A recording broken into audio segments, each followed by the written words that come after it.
Perez. Wilco makes a run ahead of him. Bergkamp suddenly changed pace through the centre. It's Bergkamp! That's magnificent!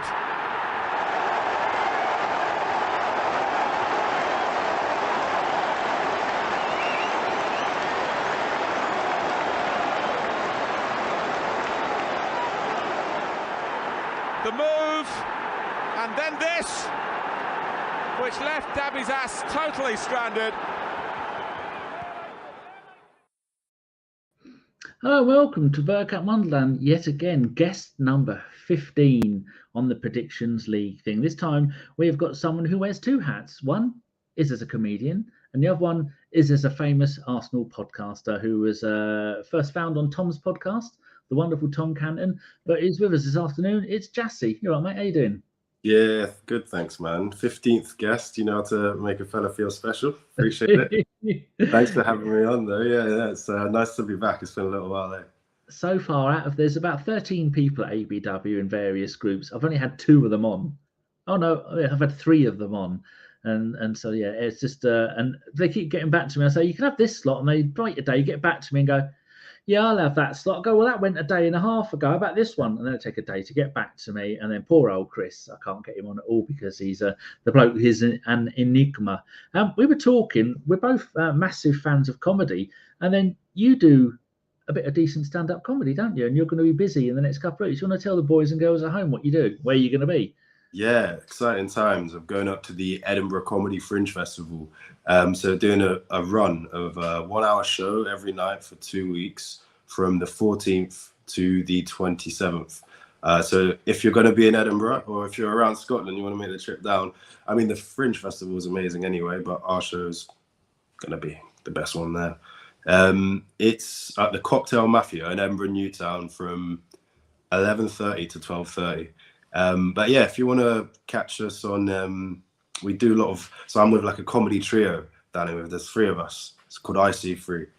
And we got. Yeah. Do people pick up on that? Sometimes, and that's a joke in and of itself, is who does and who doesn't, right? That's always a bit of fun. So we have podcasts, we have nights in Bristol that we run. And we're doing some sketches at the moment as well. So yeah, IC3 Comedy on Instagram, and we'll be up in Edinburgh for 2 weeks. So yeah, come give us a watch if you're up there. The only way you'll know what that is if A, you're a policeman, or B, you're a criminal. And I know what it is, and I'm not a policeman. I've been in trouble with the law more than enough times in my few years on this planet. Wow. It's a whole different podcast, isn't it? Yeah, no, it's not even a podcast because it's. I was telling Sean once all the shit I've done, and back in my day, you could get away with all of it. Now you get away with none of it. Yeah. So, what sort of, if you had to compare the kind of stuff you do, is there anybody that the people might recognise that they can go, oh, that's a little bit like that? Oh. And I'm hoping it's going to be something like, what was it called? The Mighty Boosh. Is it kind of down that avenue of weirdness, or? You know what? I'm gonna just say it. I would compare myself stylistically, not quality-wise, but stylistically to more like a Chappelle, because I go for kind of, you know, issues that maybe make people feel a bit uncomfortable. What I like to do is sort of throw a grenade out there, and get some funny punchlines in, and I'll have 50% of the room looking a bit like, oh my god, did he just say that? And then 50% of the room's having a good time. So I think that's always a good sign. So once they're squirming, you know you're winning.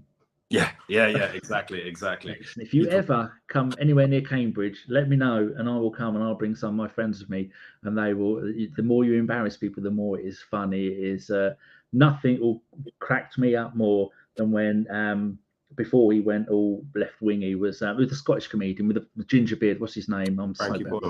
Frankie Boyle, and he was doing that sketch, Tramadol Nights, I think was the DVD, and he's saying to that boy, he said, do you ever hear your mum and dad had it in the room next door? And he went, sometimes. He goes, I bet you go up to the door and you knock one out while you listen to your mum and dad. And he sat next to his mum and dad in the audience, and the poor kid must have been about 14. I thought, oh my God, that is perfect squirm-worthy comedy, and he doesn't do that anymore, does he? Imagine that car ride home.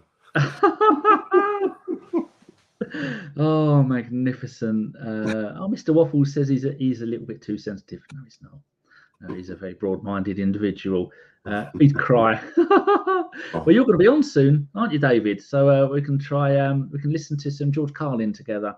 He's an old man I think he's an old man like me, kind of. Should we get on and do some Arsenal talk? How do you feel so far about the pre-season and the games that have happened? Because we've just seen that Arsenal have beaten Monaco on penalties, which is good. Yeah, very much on penalties. If anyone watched the game, we very much did not beat them within the 90 minutes. It was pretty painful to watch. Based off of that, we'll barely make top 4. So that was not really the most encouraging thing. But, obviously the signings have been really, really nice. And I'm excited to just try and figure out what it's going to look like, I think we're back to a position now where we can't pick our starting 11, which I think is really nice. We used to, obviously last season or two, it was a pretty much nailed on who's going to play where. And now we have these questions, is it Rice and Partey or Havertz and Odegaard in front of Rice? Does Partey just came in and reminded people that he's still a very good football player. So we can't just get rid of him. And, we have players like Trossard popping up and having brilliant pre-seasons as well. So, yeah, I think there's a bit of a mix. I feel like the Community Shield will really let us know where we're at. So, if I was a fraudulent man, I would have postponed our predictions till after that game. But I'm gonna go out on a limb before that. So, yeah. But I'm waiting for that game to really know. How about you? Have you been feeling watching it? I think the Man United game was a bit misleading because the first half we were all over them, and then they had a couple of breaks and we didn't have our full team. And it's only a friendly, and that's the only friendly they've won. The other friendlies they've gone and lost to. I think they lost to Real Madrid, somebody else, and they lost 3-1 to Wrexham. Yeah. And so someone told me that they were taking the piss out of us because they beat us and we're going, it's only a friendly. But then when they lose friendlies, they go, oh, it doesn't matter, it's only a friendly. So that's just Man United fans. But the All-Star game was really impressive. I mean, you're playing against a load of players that haven't really played together. But then the Barcelona one, for the American fans to be at that game, shouting and screaming the whole time, that was fantastic to see. Yeah. Sophie from the Highbury squad said that is one of the best stadiums in the world. And Mike Hertz was there. He lives in LA, and he said he went to the game and he said it was magnificent all the way through the game. And I think we've actually got a picture of Mike from the Gooners Pod. That's Mike Hertz in the black there, and Mike from the Gooners Pod is about to high five him, and everyone, none of them fighting each other, which is nice to see. And Mike's looking good, man. Look at him. He's lost about 6 or 7 stone, I think. It's incredible. It is, and it's just great to see all of that lot. Yeah. Do you know what was on the Man United thing? Just a funny thing. Ten Hag is always saying really funny things and doing the exact opposite. So he had the era's come to an end, and then his opponent's rivals went on to win a treble. And after beating us, he said, "We don't play. No matches are friendly. We don't do friendlies." And they went off to lose all his games. So, love a bit. I haven't asked anyone else on this one yet. What do you think to the is this our reserve kit or our third? I mean, our second kit or our third kit? I can never remember. It must be our third, right? Because the second one is the fluorescent one. I mean, to be honest, my immediate reaction is it's a little bit meh. But I always think it looks better in person on the players. Once you see already, that looks a little bit nicer. I like the little detail on the collar there, which they often have that one. And yeah, I think we'll see it in person. A lot of these kits kind of sort of grow on you, I think. Like, to be honest, this season not been the strongest one, I think, overall. But all of them are, over time, I'm starting to like them a bit more. How about you? No, I like the red one a little bit. But would you wear this? I don't know if I could pull it off. Ask me, I'm gonna do the mic diet, and then ask me after that. Well, now you've got your tenured professor look. You can't be seen wearing this kind of clobber. Not at all. Yeah, exactly. When you're teaching chemistry and physics at the highest grade level to people doing their diplomas, you can't be seen in stuff like that. You've got to have the elbow patches and the tweed jacket. Exactly. They lose all confidence.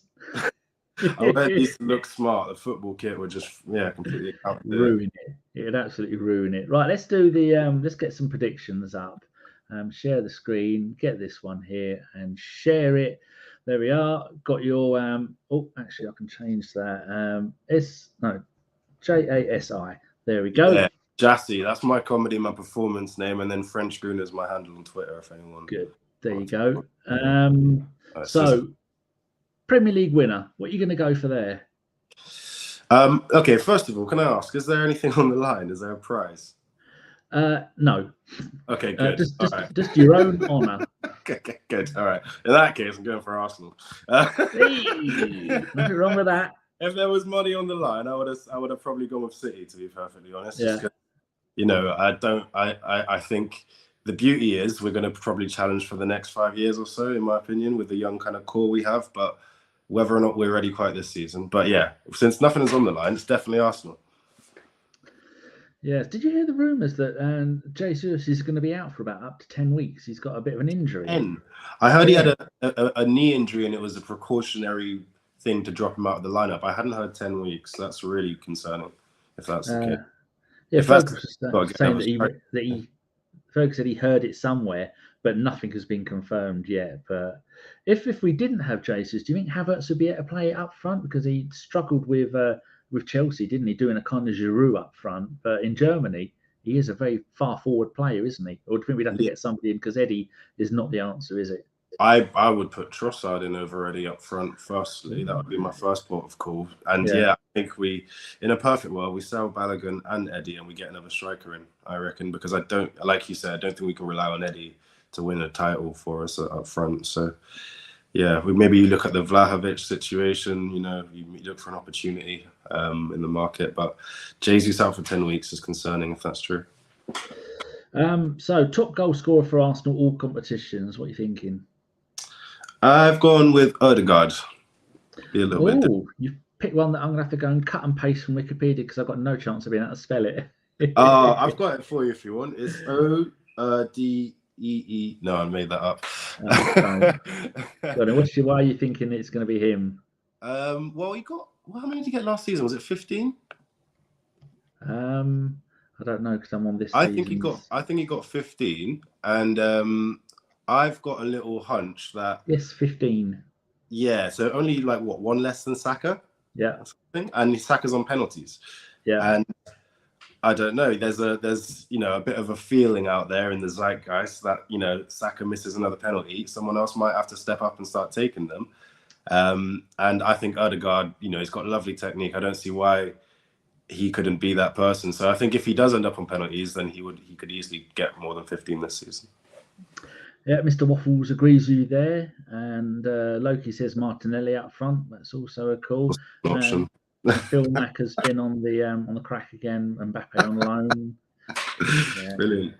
Yeah, it's just he's looking forward to when we can get Fentanyl over here. Phil's going to be all over that, like a rat up a drain pipe. Yeah, I like the idea of Odegaard because also taking the free kicks. If he does start taking penalties, like you're saying, he could get 20 goals a season. This is it. I think there's more to come from him goal scoring wise. What a player! Yeah. Now for the fun bit, where's Spurs going to finish? I'm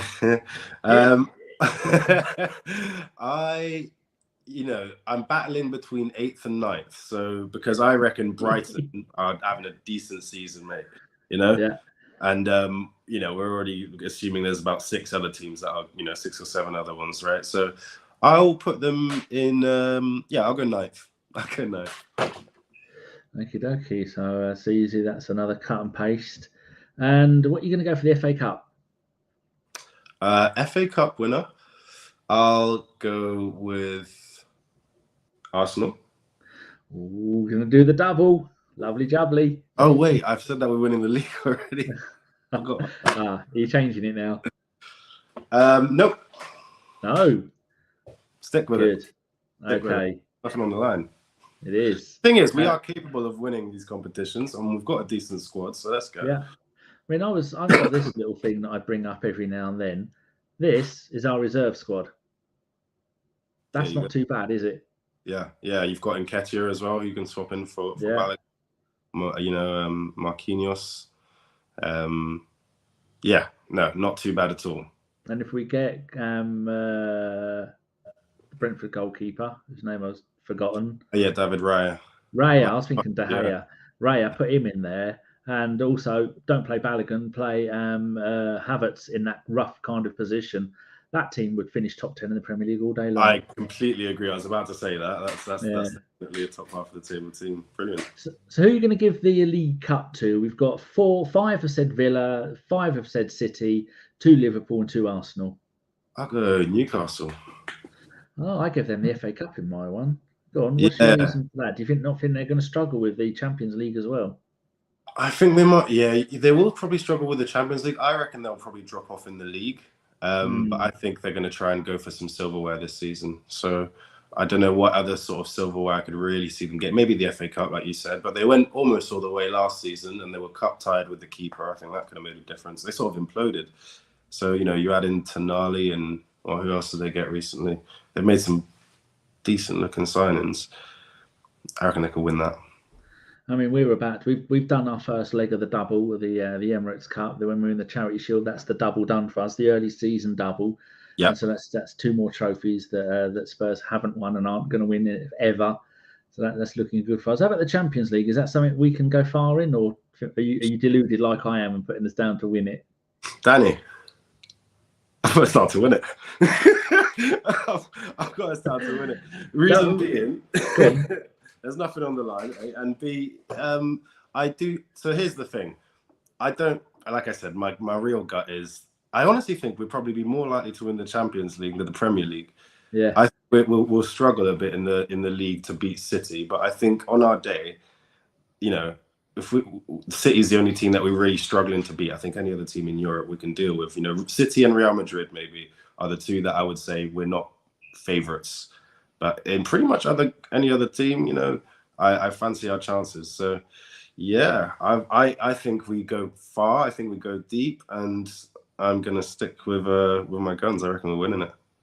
Next time you're on with Tom, he said he's going to go over his head on everything. He picked Man City to win every single trophy. So you bring this up to him. You've gone with your heart and picked Arsenal to win everything, but you felt you gave Newcastle the FA Cup because you're feeling generous. But if I'd have squeezed it out, you probably would have given us the League Cup as well, wouldn't you? Yeah. Well, we might do the quadruple, but I'm just dialing it back a little bit. How about Premier League's player top scorer at all competitions? Can you see further than Haaland?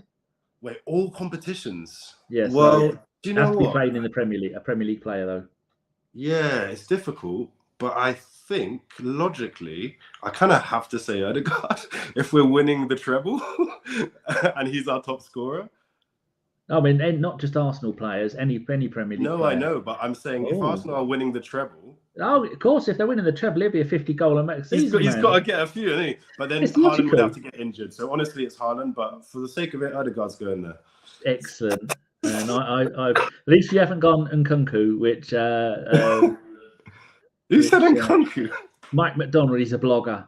And the other blogger, Chris, put Martinelli. You know what bloggers are like. They're always they like to mix things up because they like to overthink stuff. But we won't be laughing when Nkunku gets 60 goals next season.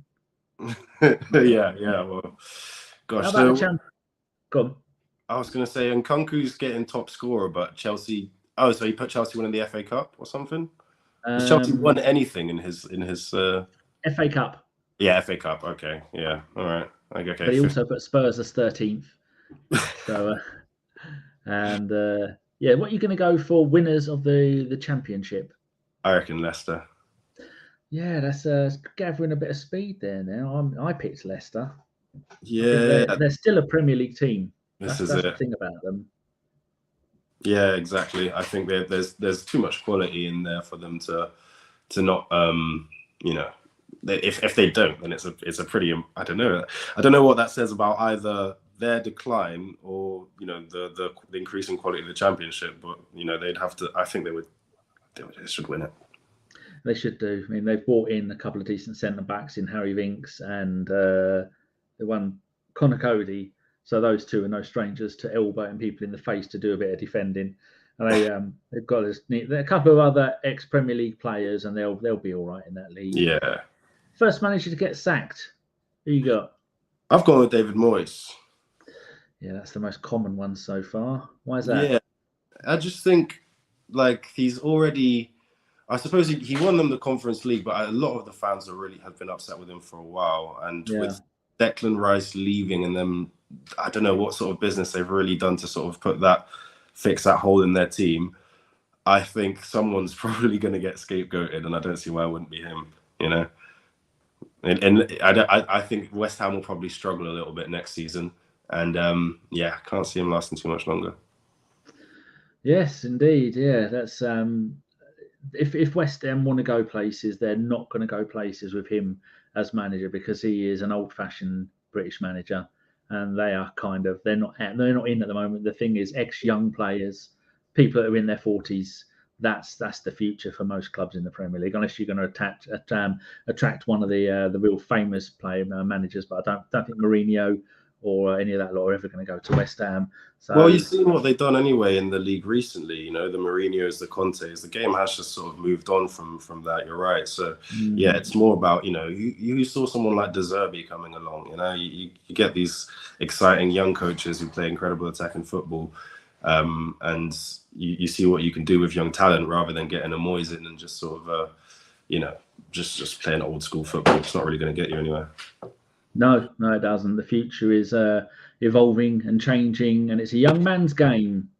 And when you've got loads of Premier League players are at least 10 years younger than me, you know that you're a very, very old person. It's fun. Most of the Premier League players, I remember seeing them as players.